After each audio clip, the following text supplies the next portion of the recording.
The television sitting in your living room right now is not showing you its best picture. It never has. The way it came out of the box, the way it looked when you first turned it on, that was not calibrated for your room. It was calibrated for a showroom floor. Blazing backlight, oversaturated color, motion smoothing cranked up so it would pop under fluorescent retail lighting from 15 feet away. And buried underneath the menu you have always used, there is another menu.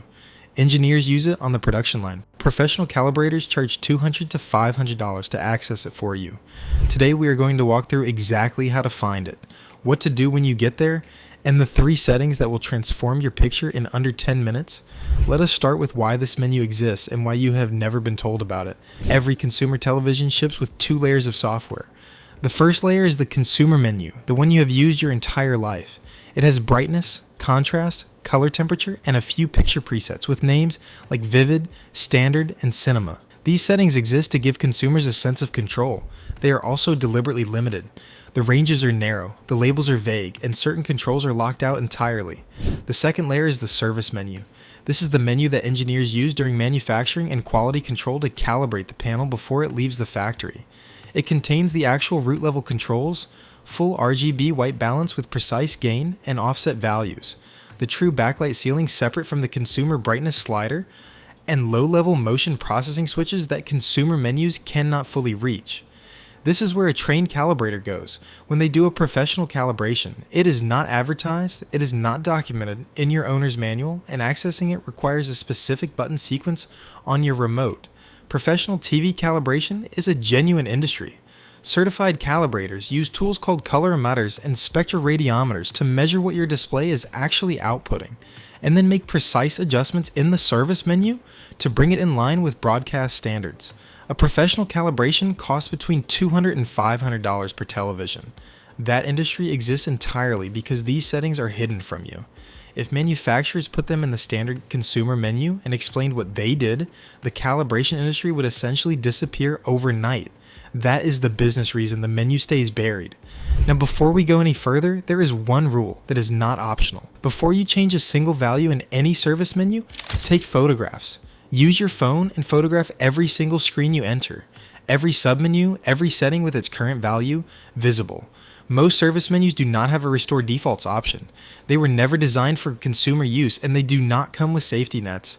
If you change a value and forget what it was, and you need to reverse it, you need that photo. Skipping this step is how people brick their television. The menu is powerful because it controls things at the root level, and that same power means a wrong value in the wrong field can cause real problems. Photograph everything before you touch anything. This takes 2 minutes and it protects you completely. Now let us get into how to actually access the menu on the major TV brands. For Samsung televisions, start with the TV fully powered off.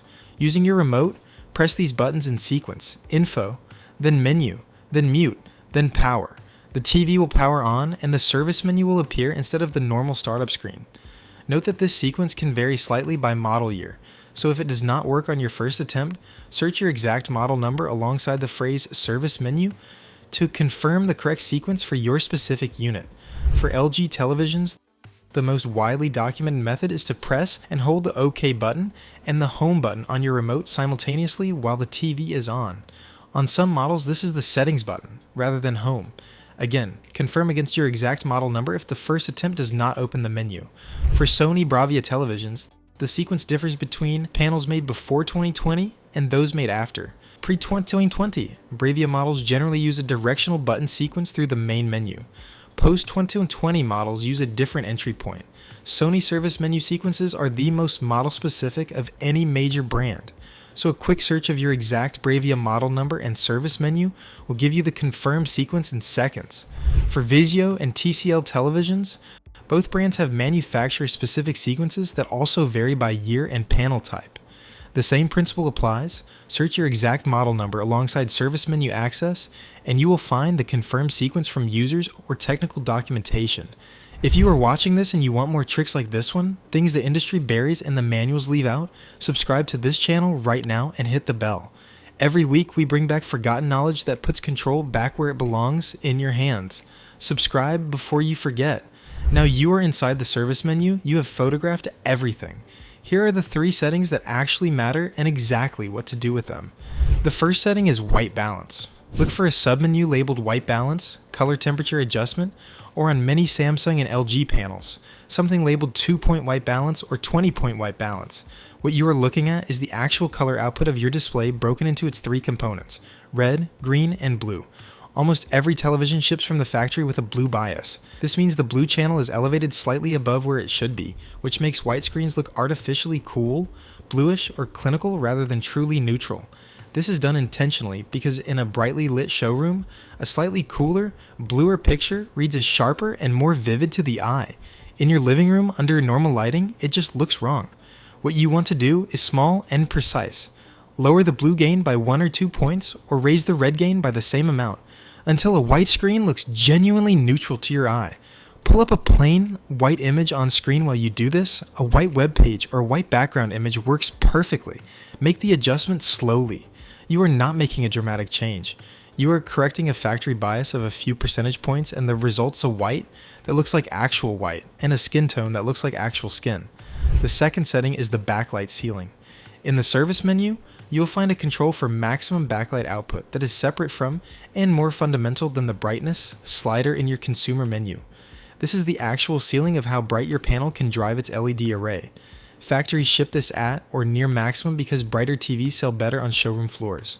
Lower this value by 15 to 20% from its current setting. The practical results are threefold. Your power consumption drops measurably, which adds up over the years. A television runs for 4 to 6 hours a day. The LED array runs cooler, which directly extends its lifespan since LED degradation accelerates with heat. And your shadow detail actually improves slightly because the panel is no longer fighting against its own excessive backlight output when rendering dark scenes. You lose nothing visually at normal viewing distances in normal room lighting. The picture looks more natural and the television lasts longer. The third setting is motion processing. Find any setting labeled ME, MFRC, motion enhancement, motion interpolation, or motion flow. Switch it completely off. Here's why this matters. Motion smoothing is the feature responsible for what is widely called the soap opera effect. It is the reason films and television dramas shot on cinema on cameras look like they were recorded on a cheap video camera when played on a modern TV. The processing works by generating artificial frames between real frames to create the illusion of smoother motion. The result looks wrong because it is wrong. Cinema has been shot and projected at 24 frames per second for a century, and the human eye is accustomed to reading that frame rate as cinematic. Motion smoothing destroys that. Most people know they hate this effect. Many people have tried to turn it off through the standard consumer menu and believe they have succeeded. What the service menu reveals is that on most televisions, even when motion smoothing is set to off in the consumer menu, a residual algorithm continues running at the root level. It is not fully disabled. It is reduced. The service menu switch kills it completely. Turn it off here, and you are watching the picture the director intended. One additional setting worth knowing about if you own an OLED television specifically. OLED panels are capable of extraordinary picture quality, but they carry a known risk of permanent image retention, commonly called burn-in, when static elements like channel logos, news tickers, or navigation bars remain on screen for extended periods at high brightness. Most OLED panels have a built-in protection system, labeled Pixel Orbit on LG OLEDs and ASBL, which stands for Anti-Screen Burn Logic on Sony OLEDs. These systems run subtle pixel-level adjustments to prevent any single area of the panel from degrading faster than the rest. Here's what surprises most OLED owners. This protection is frequently not active by default from the factory. Check your service menu and confirm it is enabled. Turning it on costs you nothing visually. The adjustments it makes are imperceptible during normal viewing, but over the years of a television's life, it measurably reduces the risk of permanent image damage. On a panel that costs $1,000 or more, confirming the setting is active takes 30 seconds and is worth doing without question. When you are finished making your adjustments, exit the service menu by powering the television off and back on normally. The settings you changed will be saved. Your photos of the original values are your safety net if anything ever needs to be reversed. That is the service menu, a professional tool sitting inside every television you have ever owned, waiting for you to find it. Make these 3 adjustments and your TV becomes a different machine. The next video is already up. Go watch it now.